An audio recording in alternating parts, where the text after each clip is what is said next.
I am really pleased to introduce my friend and someone who I think you will all come to admire as much as I do, Lisa Gable. Lisa is the Wall Street Journal and USA Today bestseller and is recognized as a turnaround mastermind and an innovative businesswoman. For more than 30 years, she's been called to turn around failing organizations, businesses, teams, nonprofits, political campaigns, and government projects, and solve seemingly intractable problems. As a CEO, former US ambassador, and an advisor to Fortune 500 companies, Lisa has orchestrated the successful turnarounds of private and public organizations in all industries. And with that, I'd like to introduce Lisa Gable. Thank you, Kathy. And I got this guy. It's so wonderful to be with you all. I greatly enjoyed the sessions that I was part of yesterday and talking to many of you at the cocktail party. Today, we're going to talk about making what matters to you matter to others. In case you learned from hearing my bio read, I'm not exactly a shrinking violet. I've flown in helicopters over the DMZ on the Korean Peninsula. I've flown into war zones where I've exited the airport in blackened out vehicles, escorted by guys with submachine guns. And I've even survived being on television with Big Bird in Japan and maintaining my dignity. But, early in my career, I was operating what was very much of a man's world. And early and often, I was the odd girl out. This is me. You can laugh. I laugh every single time I look at this picture. Basically, I would find myself in rooms, I was 28 in this picture, I would find myself in rooms with career admirals and generals, or here I was at the Army War College talking about national security with guys who'd seen combat. So just imagine this about the early part of my career. When I was 21 years old, I worked at the Pentagon during the Cold War. The seats were man size. My feet literally did not touch the ground. And so the nickname that came up for me was Tinkerbell. And you know what? I decided I was going to embrace it because my fairy dust was data and determination. What I learned to do is I did an incredible amount of research before I walked into any room. And I would write down that one critical question that I wanted to ask. And more importantly, I was the one that embraced the purple elephant in the room. Because the reality was we could not solve the problem we needed to solve unless somebody was willing to talk about the purple elephant, that guy dancing on the table in his polka dotted tutu, and get to what was causing the underlying problem that we needed to address that day. So what I learned is how to make what mattered to me matter to other people.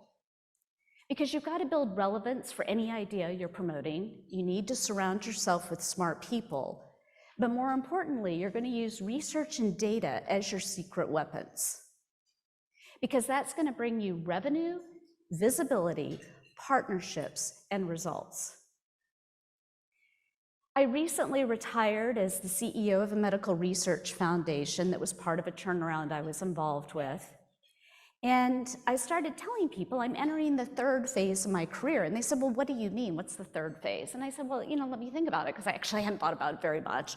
And he said, well, phase one was my credentialing phase, went to undergraduate, went to master's program, worked at the White House, the Pentagon, and then I worked at Intel Corporation, so top tier institutions. I got my credentials. And then what I did during phase two, like we all do, is I took those credentials and I used them to elevate organizations to the next level of performance. But right now I'm in phase three, and for me, phase three is really taking all the experience that I've had and using it to help the next generation, and to actually not be the person leading the charge, but to help other people who are trying to solve big problems. And that's why I'm so excited to talk to you all today. It's interesting because most people say, well, I've done the same thing. I've got sort of phase 1, 2, and 3 of my career, and we go through our career and we're checking off all these items on our checklist. You have to do this and you have to do that. But I didn't do that exactly. If you look at my background, I actually went to a number of different industries. I was always attracted by what's the next big problem. Or as Kathy Frazier called it, I took the scenic route. And the reality is that all of us may be taking the scenic route soon because innovation is happening at dizzying paces. You have mergers and acquisitions. And so the reality is the world we're going to operate in a few years may not be the world that your nice, neat little career path was what you imagined. But that's pretty exciting because there's a lot going on. We're seeing amazing innovations in biopharma. We're seeing competitive space transportation. And we're to have people talk about colonizing Mars.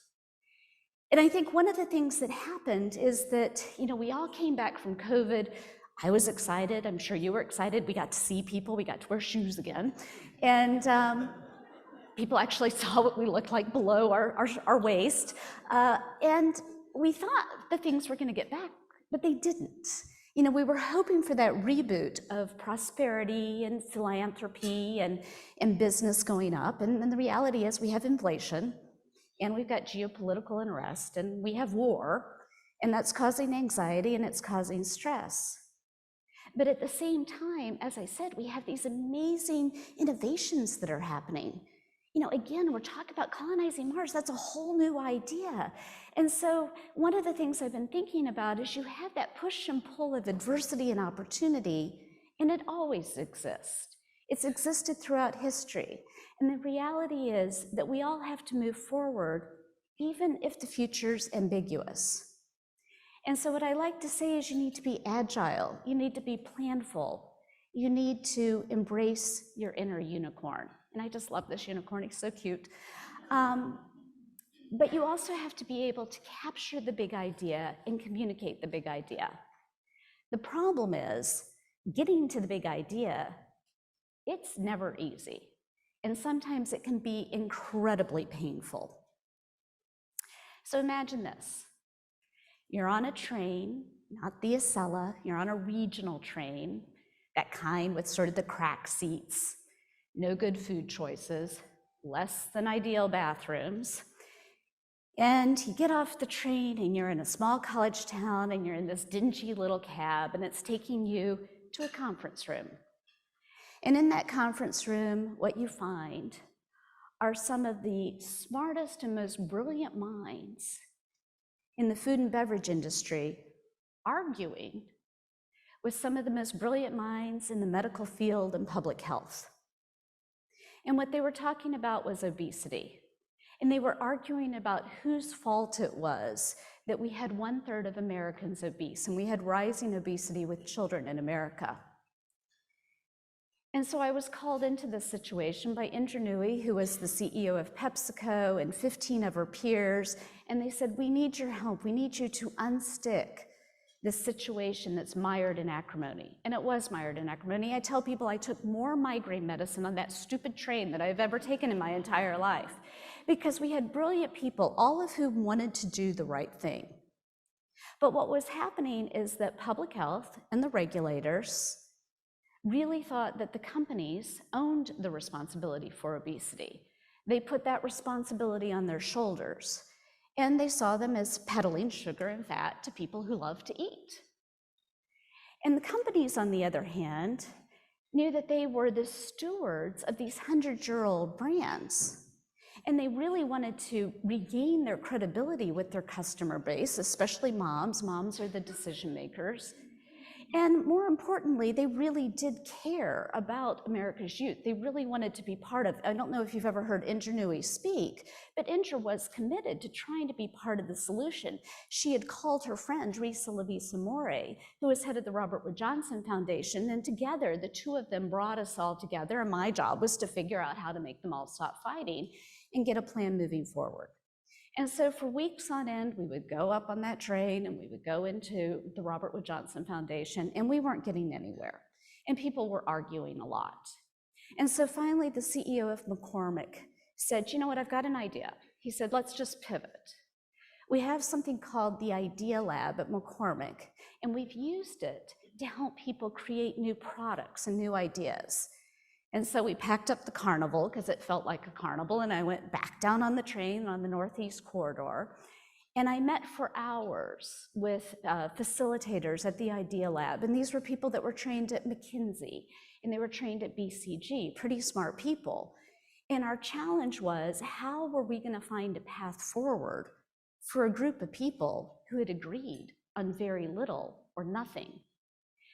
And so we started looking at the variables, and what we realized is one of our challenges is that the food and beverage companies made a wide variety of products. They made, ice cream and bread and soup and frozen foods, and coming up with a common denominator amongst those was very, very challenging, because we talk about changing something over here, but then you couldn't change it over there because of some international regulation related to how chocolate was made or how cereal was made.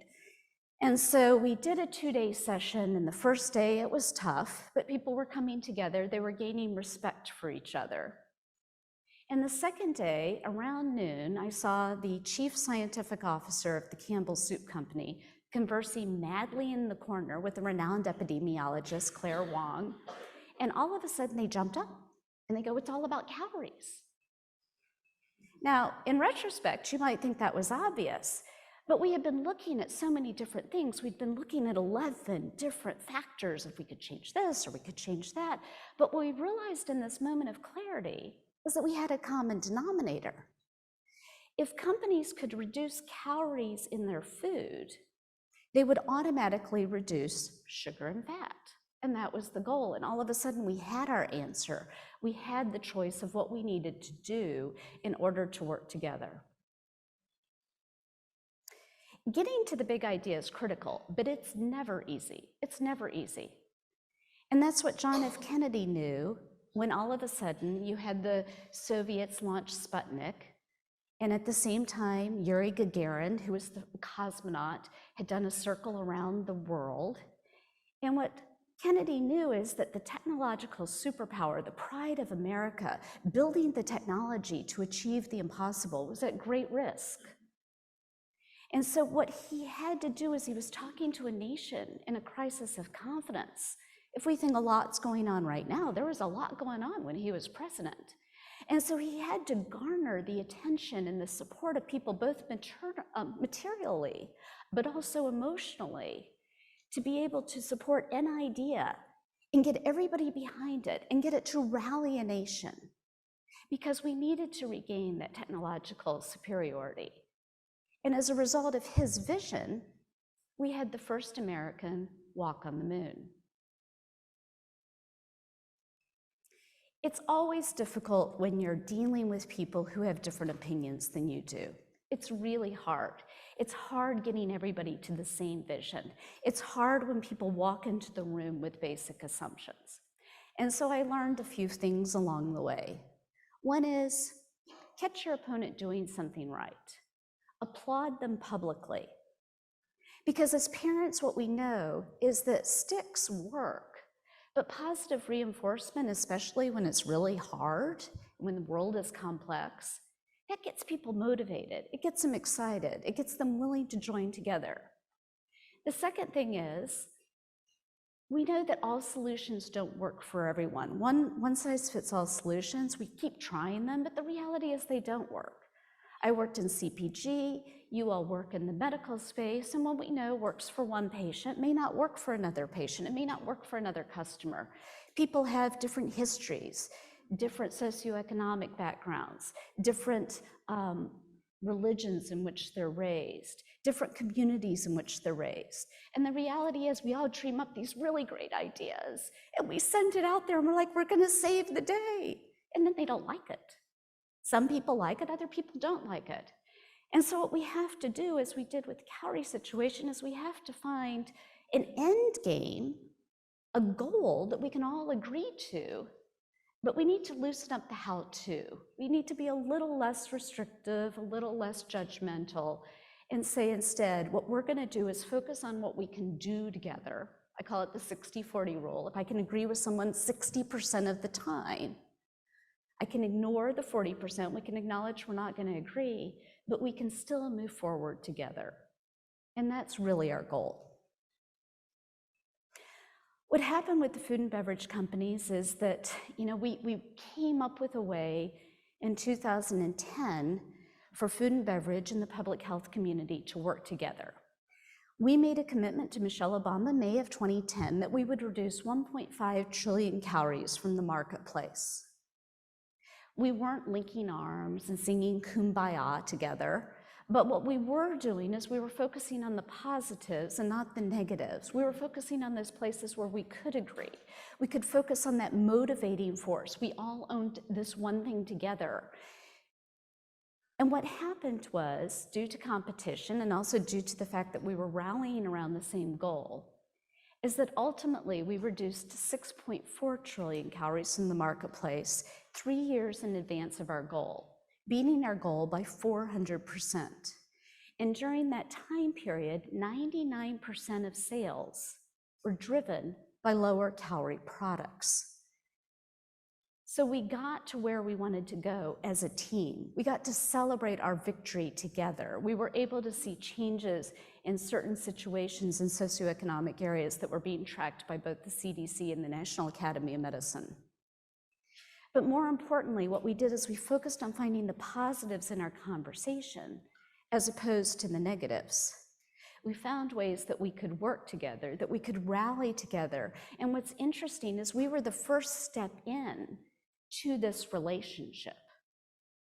Today, 2009, I feel so old, 2022, those very same individuals who were fighting madly when I first walked in the door, they're all really good friends now. They're partners. They're partners in trying to create solutions that are alternative choices for food and beverage. And I see them still at the Nourish Movement, the Google Food Labs, the Milken Institute, and more importantly, those very same people, literally the same people, built a coalition and are driving the first White House conference on food, nutrition, and health in 50 years that's going to take place in September. They're no longer opponents, they're partners. They found a way to work together. And what's been very fun to watch, because I'm on Facebook with all of them, is they're actually friends with each other. In fact, a whole group of them just went to Scandinavia together on some food eating trip. So I'm going to tell you all another story. And this is one of my favorites. It's called the $10 tuna fish sandwich. I want you to imagine taking over an operation that the FBI had investigated in the past. The FBI investigated the operation because my predecessor had put his family on the payroll and set up hidden bank accounts in a foreign country. No one told me that when they offered me the job, and that job was being the US ambassador to the World's Fair, the World Expo in Japan in 2005. So imagine this is your first week on the job. Due to some bureaucratic issues, I ended up taking my oath of office as a US ambassador at a Kinko's. Everybody was, I walked into the lady, I'm like, are you a notary? Yes, I'm a notary. I go, look, I need to take an oath of office. And so she runs back to her office and she finds this tiny little pen and pencil set that happened to have 3 little American flags on it. So she puts it out. And then the people that are at the copying machines, they're all gathering around and like, what's going on? And I do so solemnly swear to uphold the Constitution of the United States against all enemies, foreign and domestic, so help me God. And people are clapping, it was lovely. And so the next day, I get on an airplane. I am headed to Dulles Airport, and I get right up to getting out of my car, and the phone rings. Hi, Lisa, this is the lawyer at the State Department. Hey, how are you? I'm just getting on the plane to go sign that bilateral agreement between the United States and Japan. Big deal. Yeah, here's the problem. Due to what happened with your predecessor and what's going on with the FBI, nobody can pay for this trip. You're going to have to pay for it yourself. I'm like, okay, the flight leaves in 2 hours. And I am literally landing and signing that agreement at the United States Embassy.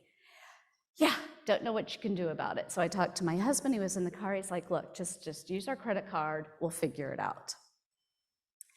So I found $10 tuna fish sandwiches in Tokyo, Come talk to me afterwards if you want to know how to eat cheaply in Tokyo, because I did. And so I'm literally in the Ginza eating these little $10 tuna fish sandwiches. And at the same time, all the other delegations, including other people from the United States, they were at these fine dining restaurants, they were drinking whiskey, and I'm literally sitting there in this little tea shop going, how am I gonna do this? My personal credibility, the credibility of the President of the United States, all of it was online. And so what I started doing is what I always do. I started ranking and rating what we were gonna do. I started prioritizing. I benchmarked best of class activities against what other people were doing. And I found a process forward. And what we did is we focused on delivering jobs for Americans. We brought in 19 state delegations, 16 led by governors. And we drove foreign direct investment into the United States. And we made sure that when every governor showed up, they were signing a manufacturing agreement. And then there was this thing called US National Day. And that was this big party, very fancy. Everybody did black tie events. Well, I didn't have any money. So I did a party where we invited all the kids, grandkids, and we did beer and baseball. Because Americans love baseball, and so do the Japanese. And we brought in Tommy Lasorda, the manager of the LA Dodgers. And everybody loved Tommy. And essentially what we did is we analyzed what went wrong in the past, and then we delivered on a plan that was in budget, delivered on the vision, but was extremely different than anybody had done before. And that brings me to my last story. And this one's in the medical field. You know, I mentioned that I was the CEO of a medical research organization focused on food allergies. And when I walked into that organization, I started noticing that everybody I was dealing with was white, literally. People who worked at the organization, people that were my donors, people that were at our events.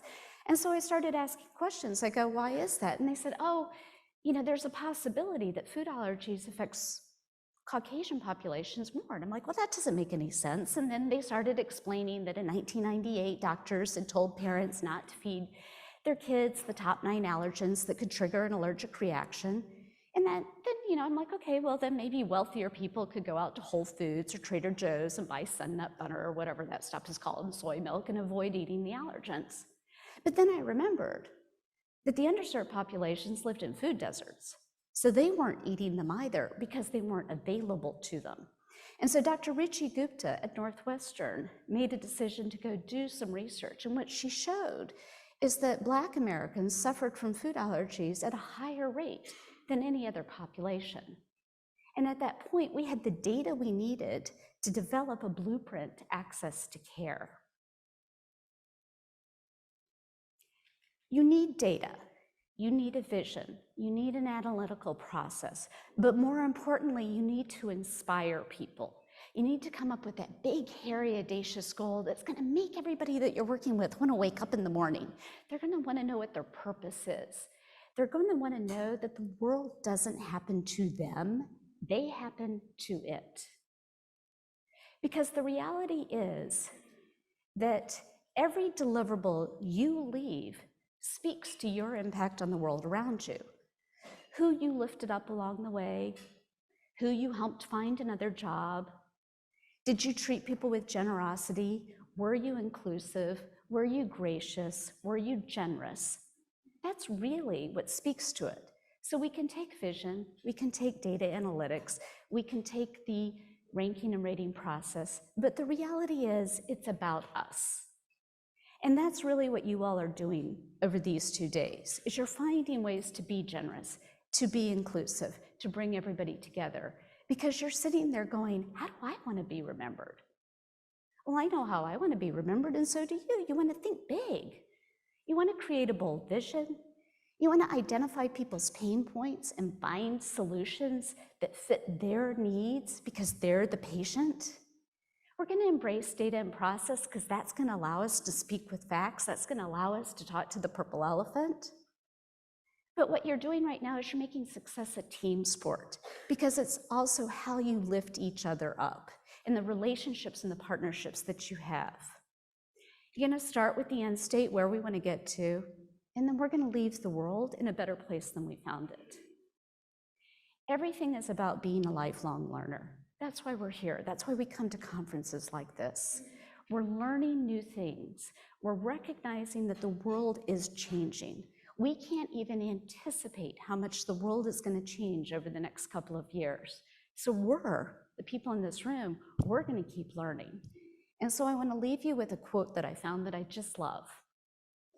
And that quote is, "In times of change, it's the learners who inherit the earth, while the learned find themselves beautifully equipped for a world that no longer exists." So I just want to say thank you for your enthusiasm today. Thank you for inviting me to this conference. It's really been an incredible experience to talk to you all. And I know that the people in this room, we're going to change the world. So thank you.